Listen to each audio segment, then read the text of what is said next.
Bonjour à tous. Donc, on fait une petite vidéo pour avancer dans le chapitre de MC avec, je vous le rappelle, un chapitre qui va être évalué lors de l'épreuve de Jet Set de jeudi prochain. Donc, nous avons vu dans une première sous-partie que la France était donc un État démocratique et que la démocratie repose sur des principes communs à tous les régimes démocratiques. Je ne reviendrai donc pas sur ces principes, sauf sur celui qui nous intéresse aujourd'hui, c'est-à-dire le fait que la souveraineté nationale appartient au peuple. Donc je vous rappelle que la démocratie représentative, c'est donc un régime politique dans lequel le peuple est souverain, c'est-à-dire que les citoyens participent en effet à l'élaboration des lois par l'intermédiaire de leurs représentants élus, mais aussi par la voie du référendum. Or, dans une démocratie, les citoyens ont des droits. Ces droits sont nombreux, sont garantis par la loi, mais les citoyens ont également des devoirs. Et donc là, nous allons nous arrêter quelques instants sur justement ces droits et devoirs des citoyens français. Alors, quels sont les principaux droits d'un citoyen français?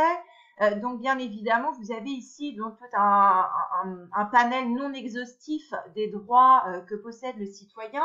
Donc, petit rappel rapide, pour être un citoyen français, il faut donc être de nationalité française et être majeur.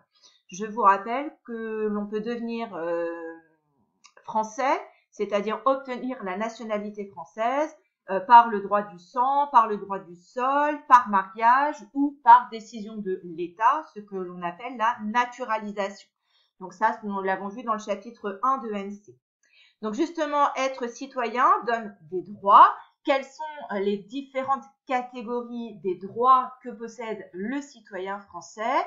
Donc si nous avions été ensemble en classe, je vous aurais projeté ces images au tableau et je vous aurais demandé justement de me dire à quels droits elles correspondent. Donc là, je vais vous mâcher le travail et je vais vous le dire directement dans cette vidéo. Donc nous retrouvons bien évidemment ici une image qui fait référence aux droits politiques que possède le citoyen, puisque le citoyen, comme vous le voyez ici, a donc le droit de voter. C'est justement ce qui le différencie des autres habitants de France qui ne sont pas citoyens, mais qui possèdent pour autant d'autres droits. Donc le citoyen français partage avec tous les habitants de France des droits, mais il est le seul à posséder des droits politiques, c'est-à-dire le droit de voter et le droit d'être élu. On dit dans ces cas-là d'être éligible. Donc là, ici, vous avez donc les droits politiques du citoyen français. À côté de ces droits politiques que le citoyen possède et qu'il est le seul à posséder en France, donc il partage avec les autres habitants du pays d'autres droits. Donc vous avez ici donc une image qui fait référence à un droit social, c'est le droit à la santé. Vous avez ici une image qui fait référence à un autre droit social qui est le droit à l'éducation. Et là, je sais que forcément, vous vous dites que vous avez beaucoup de chance aujourd'hui. Vous avez ici en bas à gauche un autre droit qui est le droit de manifester. Donc le droit de manifestation qui est en lien donc avec les droits économiques. Vous avez ici ce que l'on appelle le droit à l'information, mais qui fait aussi référence à la liberté de la presse et à la liberté d'expression. Ce sont ici les droits civils du citoyen. Et enfin, ici, vous avez un droit qui n'est pas le droit d'être au chômage, mais qui est le droit justement d'avoir un emploi.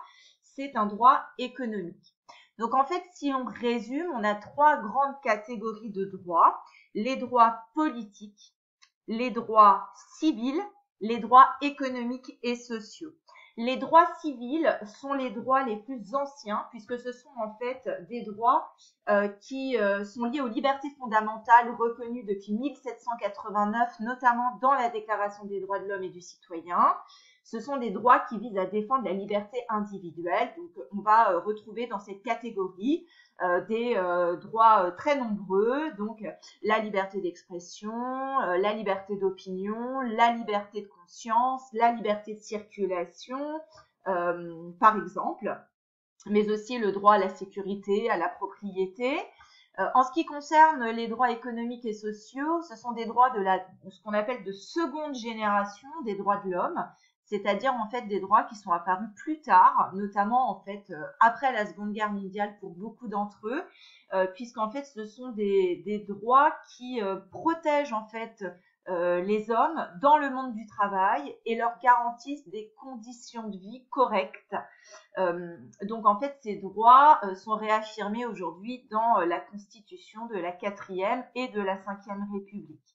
Donc ce sont des droits qui sont garantis par la loi et qui ont tous été obtenus de hautes et longues luttes. Alors si le citoyen a des droits, bien évidemment, il a aussi des devoirs, et là vous avez également différentes images qui vous permettent de comprendre quels sont les devoirs que la citoyenneté implique, avec deux catégories essentielles de devoirs, les devoirs légaux et des devoirs moraux. Alors, si je commence par les devoirs légaux, vous en avez ici quelques exemples. Donc ici, vous retrouvez les différents codes qui compilent l'ensemble des lois françaises. Le code civil, le code pénal, le code du commerce, vous connaissez aussi le code de la route, le code électoral, etc. Et donc là, vous comprenez que le droit déjà premier du citoyen, eh bien, c'est de respecter la loi. Si le citoyen participe à l'élaboration de la loi par l'intermédiaire de ses représentants, eh bien, son devoir est bien évidemment de s'y conformer, c'est-à-dire de respecter la loi. Vous avez ici un deuxième devoir du citoyen qui est le devoir de payer ses impôts. Le devoir de payer les impôts, pourquoi? Eh bien tout simplement parce que payer les impôts, c'est essentiel au fonctionnement de la démocratie. Cela permet en fait de financer la République sociale, c'est-à-dire en fait un idéal qui se met en place également après la Seconde Guerre mondiale.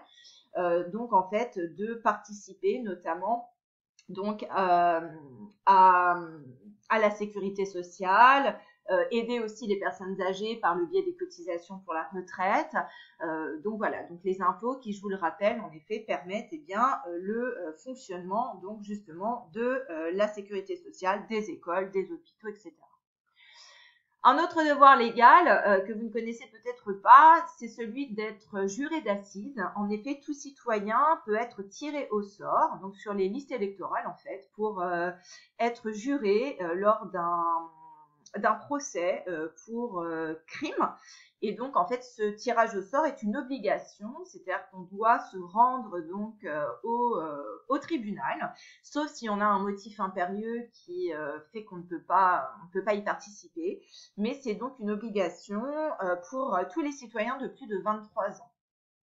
Enfin, vous avez ici, ce qui vous concerne plus directement, un dernier devoir qui est celui de participer à l'appel de journée de la défense et de la citoyenneté.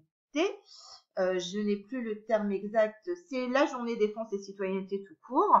Donc en fait, cette journée défense et citoyenneté, aujourd'hui, en fait, elle se résume à une demi-journée. Elle a été mise en place suite à la suspension du service militaire obligatoire par Jacques Chirac en 1997.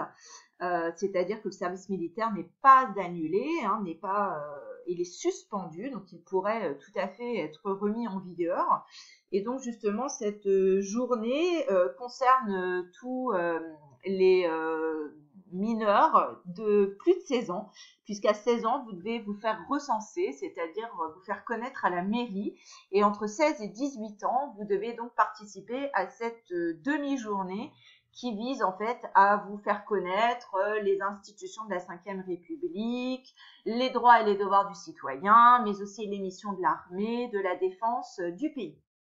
Donc ça, ce sont des devoirs légaux. À côté de ces devoirs légaux, vous avez ce qu'on appelle des devoirs moraux. Alors le premier devoir moral, c'est aussi un droit, c'est celui de voter. Hein, c'est-à-dire que si voter est un droit, c'est aussi un devoir moral, puisque c'est ce qui permet le fonctionnement de la démocratie représentative. Et vous avez également ici donc ce qu'on appelle le civisme. Alors le civisme, c'est quoi? Bien, écoutez, c'est le respect au final de l'autre, c'est le respect de l'environnement. C'est tout ce qui permet de vivre ensemble en fait en bonne harmonie. Voilà, donc je vous demanderai de compléter la fiche numéro 2 sur justement ces droits et ces devoirs du citoyen français qu'on pourra éventuellement reprendre si vous avez des questions lors de mon retour. Alors, la question sur laquelle maintenant nous allons nous attarder, vous avez déjà travaillé dessus, donc je vais aller beaucoup plus vite. Nous avons donc dit que le citoyen français possède des droits qu'il partage avec les habitants du pays, mais il est le seul à posséder des droits politiques, c'est-à-dire notamment le droit de voter et d'être élu. Alors, la question qu'on va se poser, c'est juste rapidement, qui aujourd'hui est électeur? Et donc, vous aviez ce travail à faire pendant les vacances. Donc là, vous avez un extrait du site internet de viepublique.fr de 2017, donc qui nous dit qu'en fait, aujourd'hui, pour être électeur, en fait, il y a 4 conditions à respecter, c'est-à-dire être de nationalité française, être majeur, donc jouir de ses droits civils et politiques, puisque vous avez vu que certaines personnes peuvent être exclues justement du droit de vote, c'est-à-dire des personnes sous tutelle, mais aussi des personnes qui auraient été condamnées par la justice. Donc un juge peut condamner à 5 voire 10 ans maximum quelqu'un de son droit de vote. Hein. Et puis pour finir, hein, il faut être inscrit sur la liste électorale en fait qui est automatique à partir de 18 ans. Voilà, et qui est tenu à jour dans chaque mairie. Donc, si aujourd'hui donc le citoyen français peut voter, on l'a également rapidement ensemble évoqué. Hein, donc, pour voter, donc tous les hommes, toutes les femmes aujourd'hui de nationalité française majeure sont donc électeurs. Donc, aujourd'hui, le vote est démocratique, c'est-à-dire qu'on doit respecter certains principes essentiels. Ces principes essentiels sont qu'un individu est égal à une voix et que le vote doit être secret. Donc on dit que le vote, il est égal et secret. Et c'est pour cela que vous avez aujourd'hui tout un tas de petits objets qui garantissent un vote démocratique et qui ont été mis en place. Donc la liste électorale, bien évidemment, l'isoloir, les bulletins de vote avec l'enveloppe, l'urne transparente et la liste d'émargement. Donc, ce sont en fait des principes essentiels qui doivent être respectés pour garantir donc un vote démocratique, c'est-à-dire égal et secret. Voilà, donc vous aurez la trace écrite à recopier, là, qui résume en fait tout ce que je viens de vous dire. Et on termine avec justement donc ce que vous aviez également à faire. Maintenant que l'on a vu qui est électeur et quelles sont les modalités du droit de vote, eh bien pour qui vote-t-on? Et donc là, vous avez un résumé des différentes élections qui se tiennent en France, puisqu'on a vu que dans une démocratie, les élections sont libres et fréquentes. Et donc là, vous avez ici donc différentes élections qui se tiennent à l'échelle locale, hein, les élections municipales, départementales et régionales. Je rappelle que les citoyens n'élisent pas directement le maire d'une commune, ils élisent des conseillers municipaux qui à leur tour vont élire le maire. Donc, il existe également des élections nationales, hein, donc les citoyens élisent des députés, des sénateurs et le président de la République. Et il existe également des élections européennes, puisque justement, la dernière petite sous-partie qui correspond à la fiche numéro 2 que je vous donc transmets également, c'est que le citoyen français est également citoyen européen. Il a donc le droit de participer aux élections européennes, mais vous verrez qu'il possède également d'autres droits et je vous laisse découvrir la fiche numéro 2 pour compléter tout ceci.